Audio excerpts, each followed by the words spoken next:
根据俄罗斯国防部的说法，莫斯科号导弹巡洋舰于4月13号夜间发生火灾，并导致军舰搭载的弹药发生爆炸，使军舰遭到严重损毁。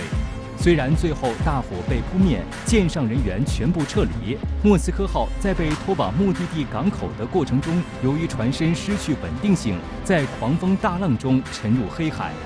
莫斯科号是苏联时期建造的光荣级导弹巡洋舰首舰。1983年服役，舰长186.5米，宽20.8米，大小与一个标准足球场相当，满载排水量11280吨，是为数不多被称为海上霸主的巡洋舰。那么这艘万吨巨舰为何因为一场火灾就没了呢？从外形上来看，目所能及之处，除了导弹还是导弹。最显眼的是舰体前部左右两侧配备的16枚前几年新换的 P1000火山岩重型超音速反舰导弹。据报道，火山岩弹长11.7米，弹径0.8米，全重4.8吨，半穿甲战斗部重达1吨，仅需1枚就能重创大型航母。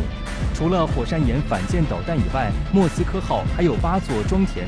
5V55型或48N6型防空拦截弹的8单元垂直发射装置，以及可发射暴风雪重型鱼雷的2座5连装533毫米鱼雷发射管等。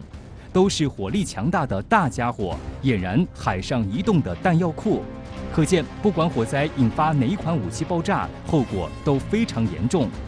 目前，俄罗斯方面并没有公布太多的信息，莫斯科号起火原因外界仍不得而知。乌克兰方面多次宣称是乌军使用的海王星反舰导弹击中了莫斯科号，不过乌克兰方面并未提供任何相关证据，俄罗斯也对此进行了否认。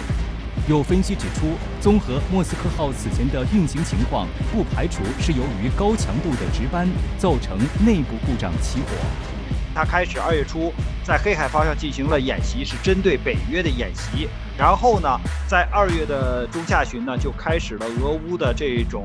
特别军事行动。那么它一直担负着海上封锁，它要负责海上方向的这个区域防空，还有对海的这些警戒。所以它的工作强度非常大。那在这样高负荷的运行情况下呢，很有可能会发生线路故障或者是短路起火，有可能发生这样的故障。它没有现代化这种舰艇的这种自动喷淋设施，而且呢，油气垫的这种弹药的着火是很难扑灭的，所以呢，它会导致就是剧烈的爆炸。评论员曹卫东还指出，尽管莫斯科号沉没对俄海军来说是一大损失，对于焦灼的俄乌冲突局势并不会造成多大的影响。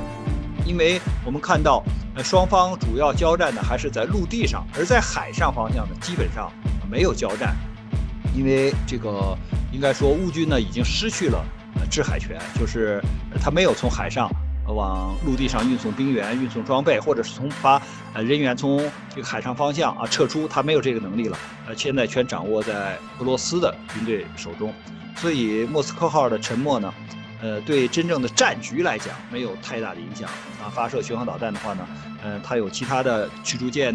或者是这个护卫舰都可以执行这样的任务，